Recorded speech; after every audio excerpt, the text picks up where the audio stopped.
साईं बाबा किसी से दक्षिणा लेते थे या फिर 1 रुपया भी लेते थे तो उसके पीछे क्या कारण होता था, ये कहानी आपको बताएगी। दो ब्राह्मण जो हैं वो बाबा से मिलने के लिए शिरडी में आए। द्वारका माई में उन्होंने बाबा के दर्शन किए। दर्शन करने के बाद वो एक जगह पर बैठ गए। उसके बाद साईं बाबा ने श्यामा को बुलाया। श्यामा जो कि बाबा के क्लोज भक्त भी थे और अक्सर कोई बाबा से मिलने आता था तो श्यामा उनसे जो है वो मीटिंग कराने में हेल्प करते थे। तो बाबा ने श्यामा को अपने पास बुलाया और उन दो व्यक्ति में से एक व्यक्ति से 15 रुपये दक्षिणा लाने को कहा। जब वो सामने बैठे थे तो श्यामा ने उनसे कहा कि बाबा ने आपसे 15 रुपये दक्षिणा मांगी है। तो उन व्यक्ति ने 15 रुपये दक्षिणा निकाली और बाबा के चरणों में रख दी। बाबा ने श्यामा से कह के वो दक्षिणा उठवा ली। अच्छा, जो दूसरा व्यक्ति था उससे बाबा ने बिल्कुल भी दक्षिणा नहीं ली। वो व्यक्ति सोच में पड़ गया कि बाबा ने मुझसे दक्षिणा क्यों नहीं ली, जबकि मेरे आए हुए साथी के साथ तो दक्षिणा बाबा ने ले ली। उसके बाद उसने अपने मन से ही 35 रुपए निकाले अपने जेब में से और बाबा के चरणों में रख दी। जैसे ही उसने दक्षिणा रखी, बाबा ने 35 रुपए उसको वापस दे दिए और कहा कि ये अपने पास रखो, यहाँ पर दक्षिणा मत रखो। अच्छा, उसके बाद श्यामा जी जो थे वो थोड़े से कंफ्यूज हो गए। उन्होंने बाबा से पूछा कि देवा, आपने ऐसा क्यों किया? एक व्यक्ति जिससे आपने आगे से 15 रुपये दक्षिणा मांगी और उसने दे दी, जब दूसरा व्यक्ति बिना मांगे ही 35 रुपये दक्षिणा दे रहा है तो आपने दक्षिणा वो स्वीकार क्यों नहीं की? उस दक्षिणा को आपने वापस कर दिया और जो 15 रुपये कम दक्षिणा थी या एक ही व्यक्ति से दक्षिणा आपने क्यों मांगी, ये चीज़ मुझे समझ में नहीं आई।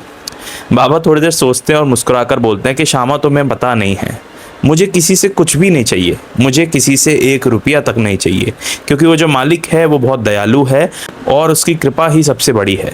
मुझे तुमसे या किसी भी भक्त से 1 रुपया भी दक्षिणा नहीं लेना होता। ये जो मैंने 15 रुपये लिए, ये दक्षिणा असल में दत्त भगवान की थी, ये मेरी नहीं थी। तो श्यामा जी कन्फ्यूज हो जाते हैं। वो बोलते हैं, बाबा दत्त भगवान की? तो बाबा बोलते हैं, हाँ, असल में जिस व्यक्ति से मैंने 15 रुपये दक्षिणा मांगी, उसने नौकरी लगने से पहले, जब वो बेरोजगार था, उस पर बिल्कुल भी पैसे नहीं थे, तो उसने दत्त भगवान के पास जाकर एक प्रतिज्ञा की थी और उनसे कहा था कि हे दत्त भगवान, अगर मेरी नौकरी लग जाती है तो नौकरी की जो पहली सैलरी होगी, जो पहला पेमेंट होगा, वो मैं आपको अर्पण करूँगा, आपको चढ़ाऊँगा। तो उसके बाद जब उस व्यक्ति की नौकरी लग गई तो हैरान कर देने वाली बात ये थी कि उस व्यक्ति की पहली मंथ की सैलरी 15 रुपये ही आई। उसके बाद बढ़ते बढ़ते वो 700 तक पहुंच गई।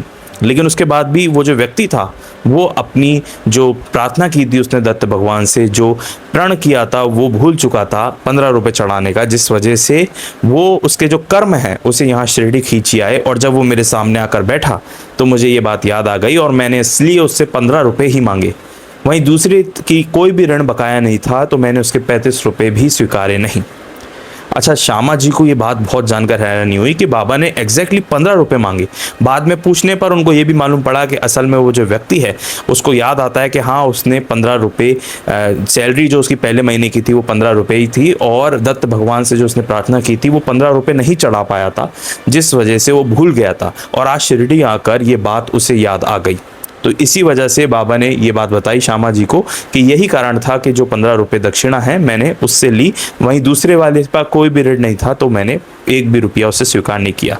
तो बाबा किसी से भी दक्षिणा अगर मानते थे या दक्षिणा अगर कोई व्यक्ति देता था तो उसके कुछ जन्म के कर्म या कुछ उसका ऋण बाकी रह जाता था जिसको वो पूरा करता था, और आने वाले समय में वो ऋण या फिर वो जो उसकी मनोकामना अधूरी रह गई है वो कोई आगे बाधा ना डाले, जिस वजह से बाबा उससे अगर दक्षिणा लेते थे तो उसके पीछे भी एक बहुत गहरा कारण होता था। बाबा को क्या मालूम कि उसकी पहले महीने की सैलरी 15 रुपये थी, या फिर बाबा को क्या मालूम कि उसने ऐसा प्रण लिया था। असल में बाबा जो भी बोलते थे उसके पीछे एक बहुत गहरा कारण होता था, एक बहुत गहरा मैसेज होता था जो व्यक्ति समझ जरूर नहीं पाता था उस समय, लेकिन कुछ समय बाद उसको एग्जैक्टली वो समझ में आता था। तो बाबा कुछ भी बोलते थे उसके पीछे एक बहुत गहरा मीनिंग छुपा रहता था। और यही बात बाबा अक्सर समझाते थे कि उन्हें 1 रुपया भी किसी से कुछ भी नहीं चाहिए। जब किसी का कुछ बकाया होता है, चाहे वो इस जन्म का, पिछले जन्म का या कभी कभी, तभी बाबा उससे कुछ स्वीकारते हैं। उम्मीद है आपको ये अनुभव, ये हिस्ट्री जानकर अच्छा लगा होगा। ऐसी कई सारी बातें हैं, कई सारी हिस्ट्री है जो भक्तों के साथ हुई है जब वो शिरडी बाबा से मिलने जाया करते थे, और कहानियाँ उनके साथ हुई है, जैसा कि मैं हमेशा कहता हूँ। लेकिन हम सबको भी इससे बहुत कुछ सीखने को मिलता है। तो जो अपने कर्म है, जो अपना ऋण है, वो कभी भी नहीं छूटता जब तक आप उसको पूरा ना करो। तो ऐसी कई सारी अनुभव, कई सारी हिस्ट्री इस चैनल पर अपलोडेड है जिनको जाकर आप देख सकते हो। मैं बाबा से जुड़ी हुई कहानियाँ हिस्ट्री पढ़ता रहता हूँ, समझता रहता हूँ और भक्तों के अनुभव आप तक पहुँचाता रहता हूँ। मिलेंगे एक नेक्स्ट वीडियो में एक नए अनुभव के साथ, एक नई कहानी के साथ, एक रियल हिस्ट्री के साथ। तब तक के लिए ओम साई राम।